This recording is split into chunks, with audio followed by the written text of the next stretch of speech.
UPA. Hashtag STEM animation is a tag that was popularized by one of the branches of the American Labor Union, the Animation Guild, THG, Animation Workers Ignited.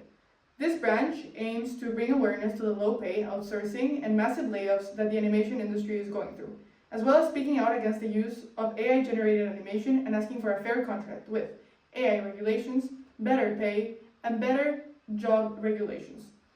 Its main goal is to speak to people outside of the animation industry and put pressure on corporations and producers to follow the demands of the union as a whole. Animation takes a lot of hard-working people to make your favorite cartoons come together. There's background designers, prop designers, character designers, writers, voice actors, editors, and of course storyboard artists. What the? Now, the interesting thing about this branch is how they decide to reach the public. In an interview with Toon Boom, when speaking about finding the style that was most appealing, Jen Goldstein mentions shows from the past. He says, that era was incredibly smart at making visually appealing but simple animation. It's straightforward but iconic, and that type of style makes it easy to design new assets.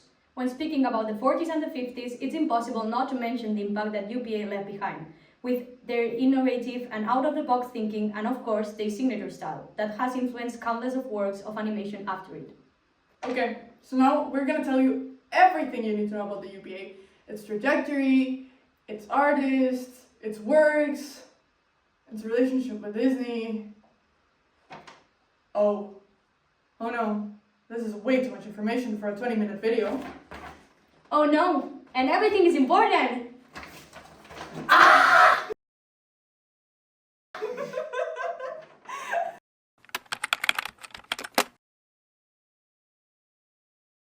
The connection between Disney, the protest that happened in the studio, and the creation of the UPA is monumental. When it was time to hire a team for the productions, the UPA chose new scenographers, designers, directors, and script writers, many of whom had left Disney after the strikes. This included, aside from the creations themselves, John Habley, Bob Cannon, Art Babbitt, and his assistant Bill Hurst. To understand the UPA's values, we must first understand where they come from. So, in 1930, the workers of the entertainment industry in Hollywood start joining unions to protect themselves against the major mistreatment they have felt after the Great Depression.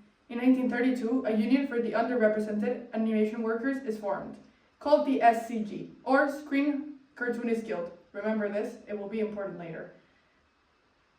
The same year, the animators in Disney worked day and night, with low pay, because they felt they were part of something important, life-changing, and Disney had promised them better pay and bonuses at the end of the year.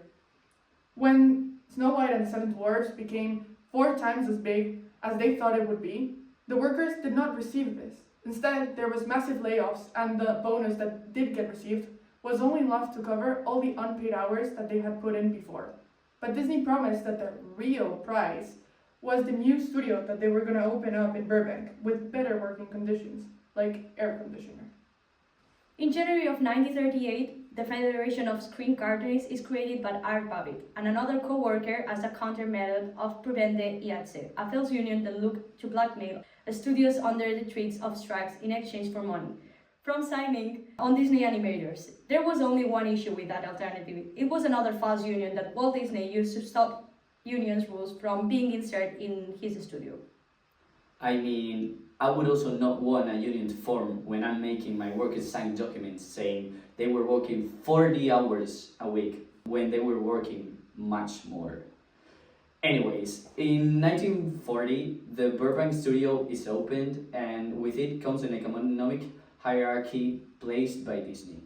The animation department was divided into 9 groups, with each one having a different pay, ranging from $22 per week in Group 1, $55 to $75 in Group 7, and an undetermined amount that is estimated to get close to $500 in Groups 8 and 9. These two determined by skill. These new spaces in the studio, which included restaurants, gyms, and steam rooms, were only accessible to the higher ranks.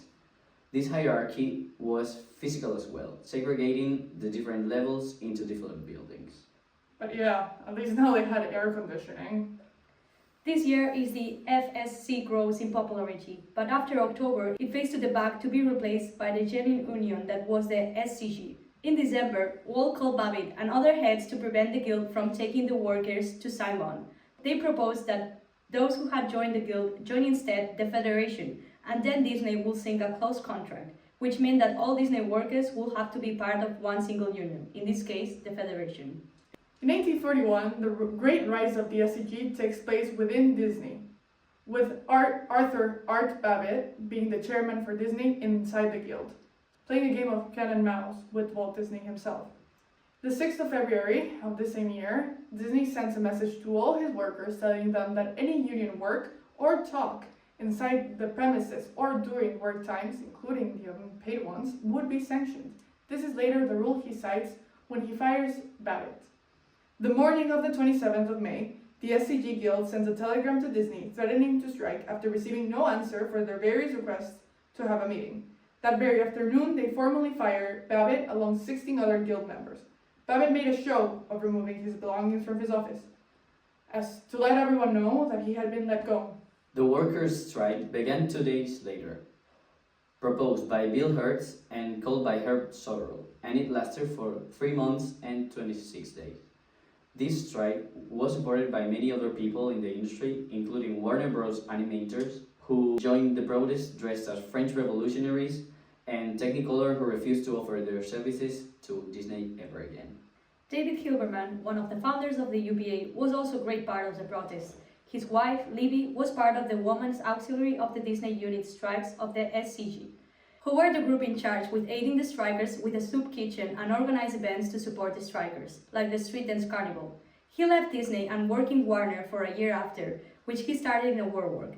Steve Busestov was teaching in a huge aircraft company, where a student proposed to him a film trip about safety. Then Hilberman invited him and Short in their rent place. That's when they started working together to create Spartan chips.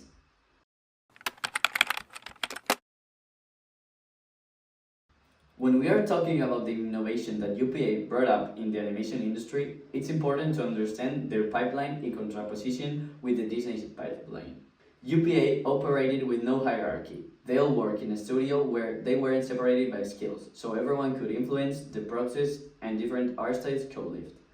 With this, they had the opportunity to create new unique projects. That's why, when speaking of the works the UPA generated, we must speak of the artist before we speak of the art. UPA promoted the idea of animation as a visual medium capable of being used for personal expressions and revolutionized the field of animation by providing the opportunity to get out of the box in the graphic cliches that the mass production in Hollywood and Disney produced. The liberty of not being attached to a realistic shape, silhouette, and background led the space to experiment with abstract and suggestive art over literal and representational art. UPA wanted to give every project their own unique style for their own world and characters. So, when we talk about the profound effect on animation design, we must look at the whole extension of the variety of works. Stephen Basestow, Thad Schwartz, and David Hilberman joined forces to work on what became the first project of the UPA. Sparks and Chips Gets Blitz, although at that time the studio went under the different name Industrial Film and Poster Service. This project was made with the purpose of building a foundation that in the future will open doors for bigger projects like Hellbent for Election, a 30-minute short film in favor of Roosevelt with the help and direction of Chuck Jones. Hellbent still followed the canons of Hollywood, but they had the opportunity to explore their style in following projects, like in A Few Quick Facts About Fear, where the studio moved forward on character design expression when they used cut-out horses to achieve a silhouette effect based on the creek basis, as well as during the production of 16 animations from the US Navy about flight safety during 1945 and 1947, and Brotherhood of Men in 1946. This extract from Cartoon Modern highlights the most important parts of the UPA's uprising. It reads, Fionn Hubley, who had joined the Safety Flight series, named it an animated lithograph due to the richly designed black and white backgrounds blended with clever character animation cycles. We can see this phenomenon in flat hatting, an innovation with movement occurred in one of the films of this series, Fuel, which Schwartz himself explains. There's a character who had to move from one part of the plane to another, We knew we couldn't afford to animate him around the wing, and we didn't have the time to do it. Ed Woolery said, "Why don't you just dissolve him from here to there?" It was the first time anybody had ever done anything like that. It was such a simple solution, and it worked like a charm. It was that kind of thing that went on all the time. No one was stuck in a box. In another of the flight safety films called Rover Boys, they created a comprehensive color board in which the characters were all keyed in fantastic greens and browns, and the skies were vibrant pinks.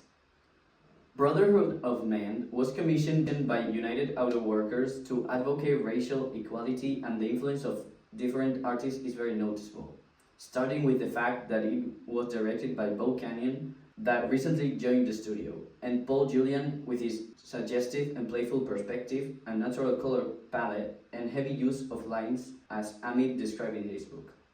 During 1946, they changed the studio name to United Productions of America, but the union between the original founders didn't work much longer when eventually Zach Swartz and David Hilmerman left the studio, and Stephen Busstow hired John Hubley as his right-hand man. Until 1947, the main clients for the UPA were the US Navy, the American government, and the military. However, after enough time had passed from the ending of the Second World War, there was no need to keep producing propaganda material and safety instructions. This is when the UPA signs a contract with Columbia Pictures to continue producing The Fox and the Crowd in 1948, which had been produced previously from 1943 to 1946. At the same time, UPA managed to secure funds to create their own original stories with new characters. One of the things that made the UPA stand out the most was the face of their company, Mr. Magoo.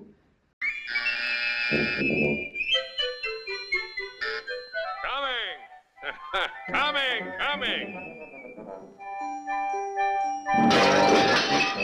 Wrap everything in cellophane these days. He made his debut in Wrecked and Bear in 1949 and continued to appear in various films and a consistent series till 1959, 10 years later. To match the world to the characters like the UPA aimed to, they must have made the world serious, but most importantly of all, realistic. After all, the allure of his character was that he was ingenuous, angry, a man with bad luck and short sight. No powers like Popeye, no metamorphic features like Felix the Cat. He was just a man. He was supposed to be a person you could have met in your real life. He was a 3D character trapped within the bounds of 2D animation, and the UPA knew that. Although the impact of Mr. Magoo isn't something people will notice directly, he should be credited as the basis for many protagonists of adult animation. Even the opening doors for the creation of Adult Swim alongside The Telltale Heart 1953. Paul Julian, a background artist, gives direction to the production of a film that was made to explore style. With this film, they prove animation can be terrifying, as they base it off an Edgar Allan Poe story by the same name. It was psychological horror. The style borrows from surrealism.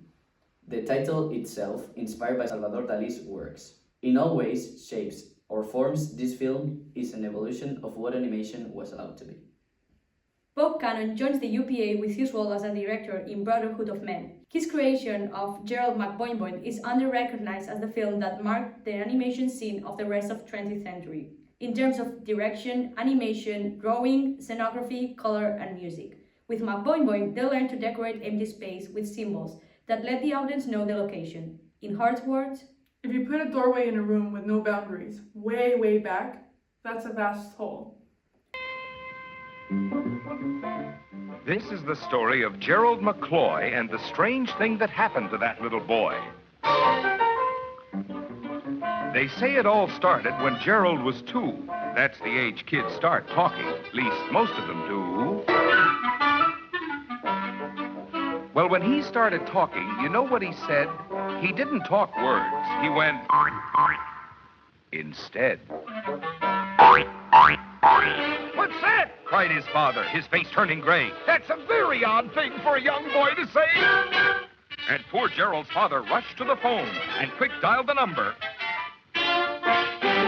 of Dr. Malone. Come over fast, the poor father pled. Our boy can't speak words. He goes boing, boing instead.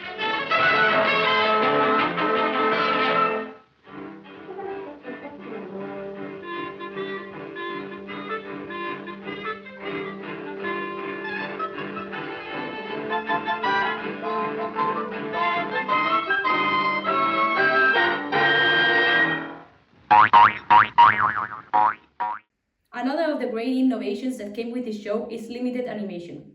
By focusing on aural elements, the animation reduced the amount of movement and minimized the need drawings to depict an action, eliminating in-betweens and using only keyframes. This wasn't created by the UPA. The innovation that they contributed was with this concept could be applied in design by using cycles and holes to reduce the number of images needed. Therefore, this style is less expensive to produce. Aural elements are symbolic sound effects, like the sound of a typing machine to indicate an old-timey office, or aural contrasts that show the difference between spaces and sources of sound, like a voice coming out of a telephone. Music, sound effects, voice acting, they can all be included in this category. For Bob Cannon, these were all part of one great thing. To plan an animation, he had to draw the reduced movement, let's call it keyframes, into the music strips and the audio strips themselves. This way, they were connected in their totality. This is the reason why he called them animated drawings and not cartoons, because they were drawings intrinsically related to the aural elements of the same film. This is further explored in the Ford poster in 1952, where they used physical props to animate movement and add texture, while simultaneously abstracting movement and space, once again playing with the limits and symbols. In the 1960s, the UPA is sold by Steve Basostow to Henry G. Saperstein after running out of funds through an unsuccessful revamp of the Gerald McBoing Boing show. Under his command, they became much more commercial and targeted towards TV. For this reason, the UPA had to do production on a tighter schedule than ever before. Just find it fast in the yellow pages. Although the experimental and characteristic style of the UPA remained, going on to influence Hanna-Barbera Productions later remained Cartoon Network. The ideas the company was built with did not survive the change. Wait. Wow, so this is where cartoons get made. Not anymore. Cartoon Network is essentially dead. And other big animation studios are not far behind. Cartoon Network was originally Hanna-Barbera Studios, which was influenced by the innovations of the artists of the UPA, which was created due to the strike in Disney. The hell? What happened to all the animation workers? A lot of them are unemployed, in record numbers in fact, and many have been unemployed for upwards of a year. But they carried the industry during the pandemic. That's right. When COVID first hit, animation was able to operate completely remotely, making it one of the only forms of entertainment that could continue production uninterrupted. But studios decided to pay them back by canceling projects, outsourcing jobs, and laying off artists en masse. But why would they do that? Why else? Greed. Big studios make their finances look better by reducing spending and cutting staff. CEOs and executives reaping the monetary benefits for themselves. So they want to reap, huh? I'll show them reap. I don't think you'll be doing much with a plastic scythe, but you can help by spreading the word. Post about your favorite Cartoon Network shows you wish were still around using hashtag RIP Cartoon Network, and stay tuned for more ways to help tag by following this account. Animation is under attack. Which side are you on? The strike workers had, after being essential to the studio's success, And yet having received only pay cuts and mass layoffs in return. We're going in circles. Anyways, When we talk about animation, it is hard to include all the historical innovations, all the companies, all the artists. This is an immense pool of knowledge that only gets deeper as one invades THC. Despite this, the UPA should be known universally, if not by everyone, by animators and people in the animation industry, for its value supersedes their creation, which all have their own individual value. the UPA is a symbol of progress. It is also a symbol of protest and an important base for current movements to protect the integrity of its art form. It is irrevocably linked to the protests that took place in the 30s and in the 40s. It is a tool used by protest and at the same union that began it in actuality. The reason why animator workers ignited uses the style of the UPA is because the pipeline is a pro-union and pro-worker before being something that profits. Without the memory and the legacy of the UPA, we forget how hard people had to fight for the right to make art and be recognized. And we forget countless people like Huberman, Schwartz, Basestow, like Babbitt and Cannon. Animation has been an art form that has been denied its right to be an art form countless of times. And the UPA alone is proof that it is not. Mr. Magoo is proof that animation is not lesser, and it is not only slapstick humor. Gerald Boing Boing shows how giving creative freedom to just one man can evolve an art form tenfold. Films like Hellbent for Election from 1944 and The Telltale Heart from 1953 show how experimental and even political animation can be. They prove that when someone has something to say, animation is the best way to express it.